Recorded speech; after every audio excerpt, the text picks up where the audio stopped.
Bom dia, vamos iniciar a segunda aula teórica de Sistemas de Informação Geográfica. Como vimos nas aulas anteriores, temos que saber conhecer a posição dos objetos sobre a Terra e saber fazer a representação dessa posição sobre um globo e definir um conjunto de latitude, longitude e altitude para identificar qualquer ponto sobre o globo. Vemos esta representação, temos os paralelos e os meridianos de referência para podermos calcular as coordenadas latitude, longitude e a representação da altitude. Também vimos nas aulas anteriores que os 360 graus de perímetro da Terra podem ser divididos em 60 fusos de 6 graus e que se esses fusos forem afastados do globo e montados nesta posição, obtemos uma aproximação da representação dos continentes e dos oceanos. Se afastarmos cada um destes fusos, obtemos um produto semelhante a este e um mapa em papel, portanto, com as coordenadas projetadas. Também vimos que, recorrendo a um cilindro inserido à volta do globo, neste caso coincidente com o Equador, podemos fazer a projeção da esfera sobre o cilindro e abrir o cilindro e obter um mapa 2D com essas representações. Reparem que todos os objetos sobre a linha do Equador estão diretamente marcados sobre esta linha, mas à medida que nos afastamos para os polos, cada vez é maior a distância entre o cilindro de referência e o globo. Isso significa que é necessário projetar o globo sobre o cilindro e depois proceder à planificação. Também vimos nas aulas anteriores que, para projetar Portugal continental, se recorreu à figura do cilindro em projeção transversa.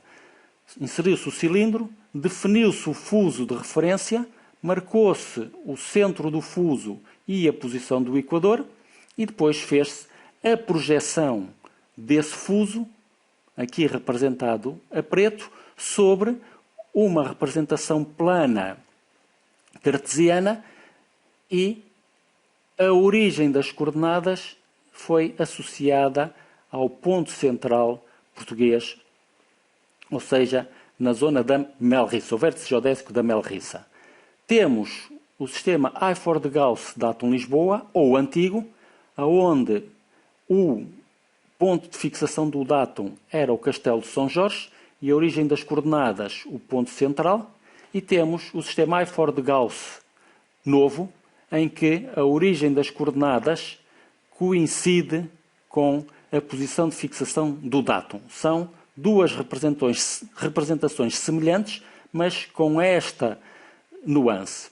Também vimos que, ao representar o ponto central de Portugal nesta posição, obtemos uma representação cartográfica em 4 quadrantes, sendo que este tem coordenadas positivas em x e positivas em y, e este tem coordenadas negativas tanto em x como em y.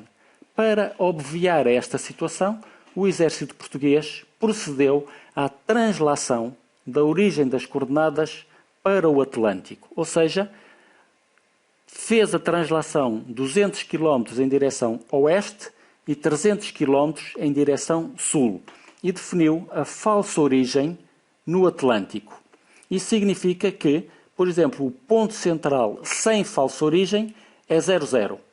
O ponto central com falsa origem é 200 km, 300 km.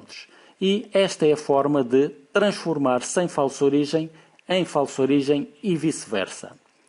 Também se passa o mesmo relativamente ao sistema Eiffort de Gauss Datum 73.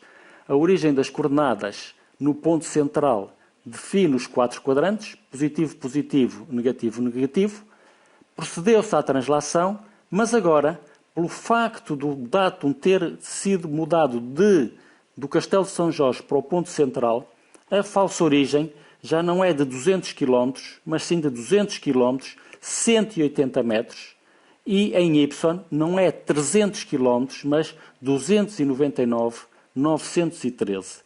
Isso significa que entre a falsa origem para o sistema Eiffort de Gauss Lisboa e a falsa origem para o datum 73, há uma diferença de 180 metros positivos em X e 87 metros negativos em Y. Isto vai ser muito importante e vai ser abordado nas aulas práticas. Significa que, a partir da latitude, longitude e altitude de um ponto sobre a Terra, e representado num globo, nós podemos ter vários sistemas de projeção de coordenadas planas. O Lisboa Ford Gauss com e sem falsa origem, o Datum 73 com e sem falsa origem, o ETRS 89 Portugal TM6, que é o atual em uso, o UTM 29, que vem representado a azul nas folhas da Carta Militar, e o WGS 84, que é o que suporta o Google Earth e o sistema GPS. Fazendo uma analogia para com a origem das línguas latinas, podemos ver que o italiano, o francês, o espanhol e o português derivaram todos do latim. Portanto, conhecemos sempre o étimo das palavras. Uma vez que conhecemos estas linguagens todas, sabemos convertê-las ou traduzi-las umas nas outras.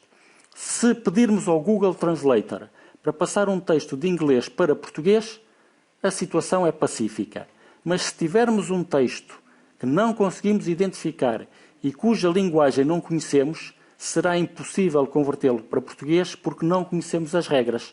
Portanto, isso passa-se relativamente aos sistemas de coordenadas. Se o utilizador não os conhecer e não os souber identificar e transformar, os sistemas de informação geográfica não vão funcionar corretamente. Nas próximas aulas, e usando a folha de rosto da Unidade Curricular de Sistemas de Informação Geográfica, vamos mostrar a importância em conhecer e saber identificar os sistemas de coordenadas. Portanto, é uma matéria a abordar na segunda parte da segunda aula. Obrigado.